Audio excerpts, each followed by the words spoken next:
In the late 19th century, Sudan was a loosely governed territory under Egyptian control, itself a vassal of the Ottoman Empire.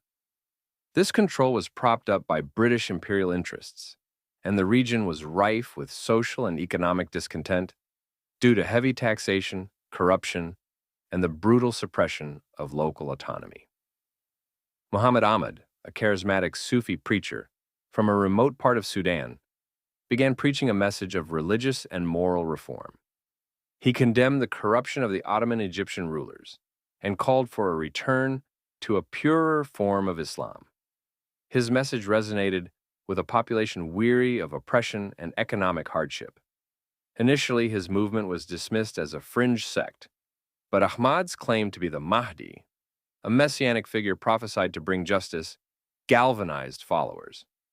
Combining religious fervor with military organization, the Mahdists launched a jihad against the ruling authorities. Despite being vastly outnumbered and outgunned, the Mahdists' discipline and ideological zeal allowed them to defeat larger and better-equipped forces. In 1885, they captured Khartoum, killing the British-appointed governor, General Charles Gordon, in a stunning victory that sent shockwaves through the British Empire. For the next 13 years, the Mahdists controlled Sudan, imposing their vision of Islamic governance. Their regime was marked by strict theocratic rule, suppression of dissent, and aggressive enforcement of religious orthodoxy. While some welcomed the end of foreign rule, many Sudanese suffered under the Mahdists' harsh laws and economic mismanagement. The Mahdist revolt is a textbook example of how a small, ideologically driven group can seize power in the right circumstances. Their success was rooted in a combination of charismatic leadership, popular discontent, and the weaknesses of the incumbent rulers. More broadly, it illustrates how fringe movements can exploit societal grievances, religious or ideological fervor, and organizational discipline to overcome seemingly insurmountable odds. It also shows how such movements, once in power, often impose their will in ways that dramatically reshape society, for better or worse. The Mahdist state eventually fell to an Anglo-Egyptian reconquest in 1898, but its brief dominance left a lasting legacy in Sudanese history, demonstrating the power of a committed minority to rewrite the rules of governance and social order. Such is the case with antisemites, on both sides of the socio-political left and right.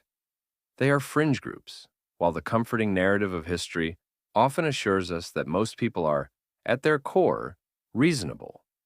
We are told to find solace in the belief that decency is the silent majority's default setting, and extremism is the noisy anomaly destined to fizzle out. But history, ever the inconvenient debunker of human optimism, tells a darker, more cautionary tale.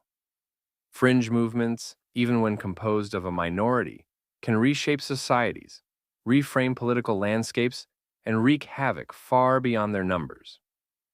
Unfortunately, the opinions of most people often do not matter until it is too late.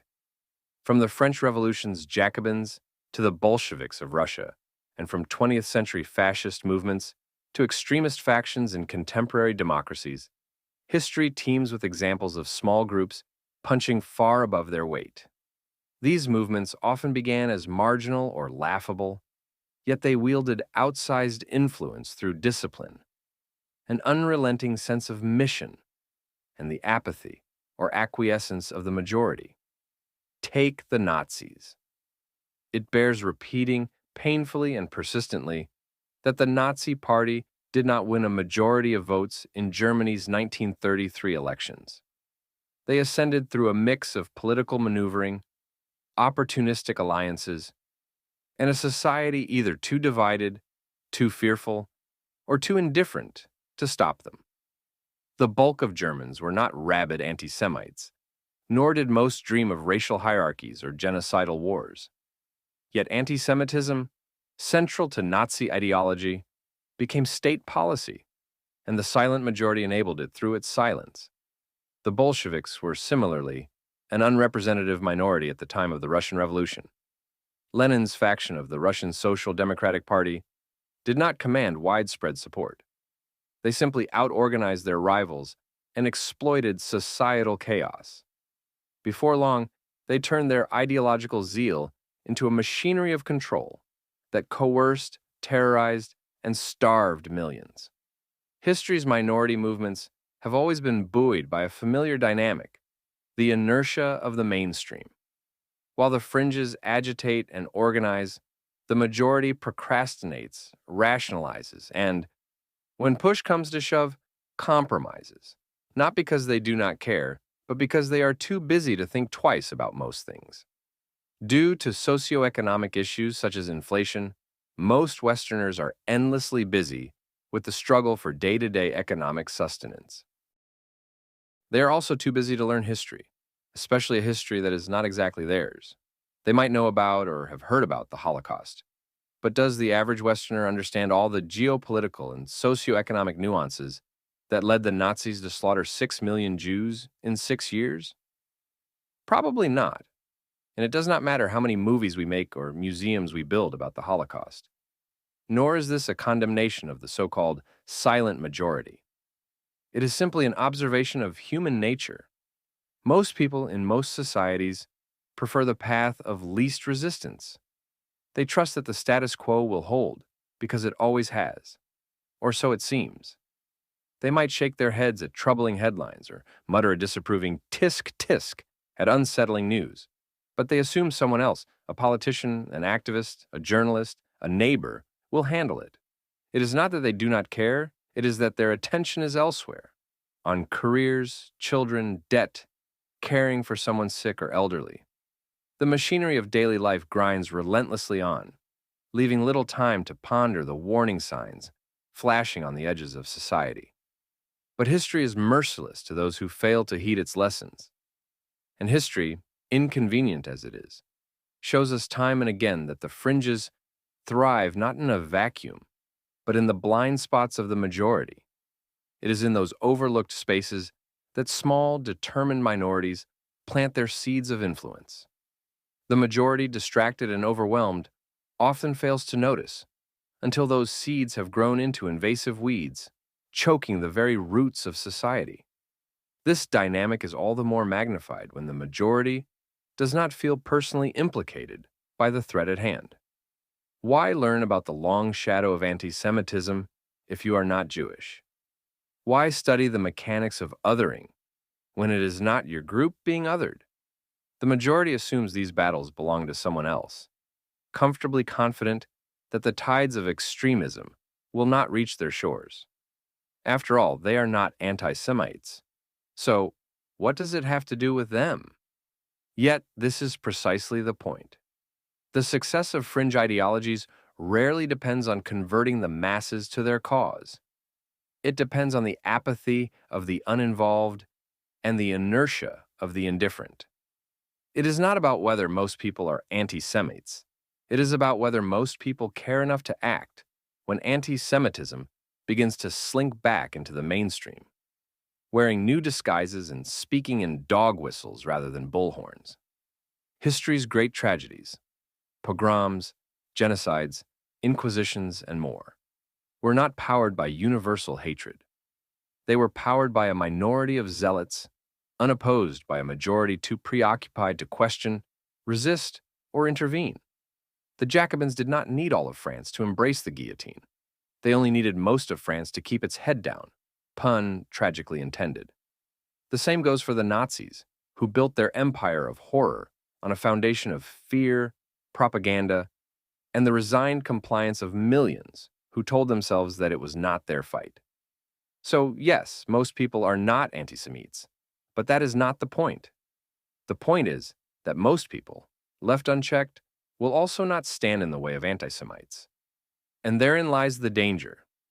While the majority procrastinates, rationalizes, and compromises, the fringes never rest. They organize, they strategize, and they exploit the spaces where the busy majority's vigilance falters. By the time the majority looks up from its distractions, it is often too late. Yes, it is true. Most people in the West are not inherently driven by ideology. Most people want stability, security, and a general sense of normalcy. Extremists, on the other hand, want upheaval, and they work tirelessly to achieve it. The mismatch in energy, focus, and ruthlessness creates an uneven playing field. Fringe ideologues also understand a vital truth about human nature. Fear is a more powerful motivator than reason. A tiny, determined group can cow the majority into submission if it stokes the right fears, whether through propaganda, violence, or the strategic targeting of scapegoats. The majority does not need to believe in the ideology, it just needs to feel powerless to oppose it. Consider the scapegoating of Jews, a tactic so tragically recurrent in history that it might as well be its own subgenre. From medieval pogroms to modern conspiracies, Jews have served as a convenient other for societies looking to explain economic hardships, political failures, or social anxieties. It is not that most people actively hated Jews, but enough were willing to tolerate or even participate in anti-Jewish actions when whipped into a frenzy by a vocal minority. This dynamic is not confined to history books. In our hyper-connected, algorithm-driven world, fringe movements enjoy unprecedented tools for influence. They do not need to command armies or take over parliaments immediately. They only need to shift the Overton window, the range of ideas considered acceptable in public discourse. Take the rise of anti-Semitic tropes in modern politics and pop culture. While right-wing Nazi-inclined antisemitism remains taboo in much of mainstream society, left-wing anti-Semitic voices work diligently to repackage ancient hatreds for modern consumption. They target celebrities, politicians, and cultural institutions through subversion that comes with a slick rebrand. The modern anti-Semite is a savvy marketer, a political strategist with a sixth sense. Instead of shouting, they whisper. Instead of openly blaming the Jews, they deploy euphemisms, colonialists, bankers, elites. They know their audience and how to bait the hook. They package these tropes not as hatred, but as edgy skepticism, rebellious inquiry, or even a popularity contest. It is not anti-Semitism, they assure you. It is just asking questions. Social media platforms have become the perfect vector for these repackaged hatreds. Algorithms designed to maximize engagement and feed us what we will click on unwittingly amplify social media posts disguised as hot takes. A cleverly edited video, a meme, or a seemingly harmless quip can plant a seed of suspicion in millions of minds, ready to bloom into prejudice when watered by further exposure. Platforms that once promised to democratize knowledge now serve as echo chambers, amplifying fringe ideas until they no longer seem fringe. This is the playbook. Subvert the mainstream by targeting its most visible symbols. Fringe voices go after celebrities who dare to speak against injustice, painting them as pawns of shadowy cabals. They target politicians who embrace pluralism, accusing them of being controlled. And they attack cultural institutions, films, universities, even libraries, as part of a larger conspiracy to erode traditional values. The point is not to convince everyone outright. It is to sow enough doubt and suspicion that the toxicity seeps into public consciousness, drip by insidious drip. The brilliance and the danger of this strategy lies in its subtlety. Outright hate is easy to spot and reject, but dog whistles are harder to decipher. They give plausible deniability to both the speaker and their audience. "Oh, I didn't mean it that way," they claim, while their followers nod knowingly. The result is a cultural gaslighting that leaves even the most well-meaning individuals questioning their instincts.